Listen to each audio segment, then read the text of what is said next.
Հարգելիներ, ձեր հետ ուզում եմ կիսվեմ իմ բիսկվիտ պատրաստման ընթացքի հետ։ Նախ առաջի հերթին ես պարտադիր լվանում եմ հեղուկ օճառով և հոսող ջրի տակ հավկիթները և անցնում հաջորդ փուլին։ Հարգելիներս, պատրաստում եմ դասական 12 ձվանի բիսկվիտ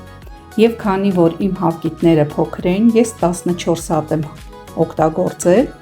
և ավելացնելով 2 բաժակ շաքարավազ, 2 բաժակ ալյուր։ Իմ բիսկվիտը ես պատրաստում եմ այսպիսի թափանցիկ կափարիչ ունեցող կաթսայի մեջ, մարմանդ կրակի վրա, պարտադիր կաթսայի տակը կրակ ցրիչ եմ դնում և հետևում եմ ընթացքին այսպես թեթևակի սրբիչները բարձրացնել նայելով,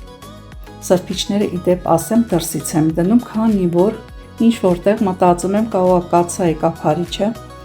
անցք ունենա և այդտեղով օդ անցնի և բիսկվիտս չբարձրանա։ Եվ հավելեմ, երբ տեսնում եմ արդեն իմ բիսկվիտը պատրաստ է,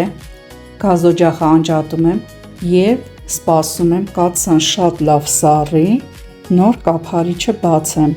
քանի որ եթե իրան տաք վիճակով ես կափարիչը բացեմ, խմորը շատ շուտ նստում է և գուբկա ասվածը մենք էլ չենք ստանա։ Ահա, տեսնում եք ինչ ընտիր բիսկվիտ է ստացվել, իր ձայնը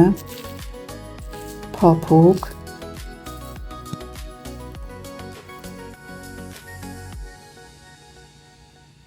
մի 2 ժամով էլ կգնա սառնարան սառելու, հետո արդեն կաթսայի մեջից կհեռացնեմ, կհանեմ մեր բիսկվիտը։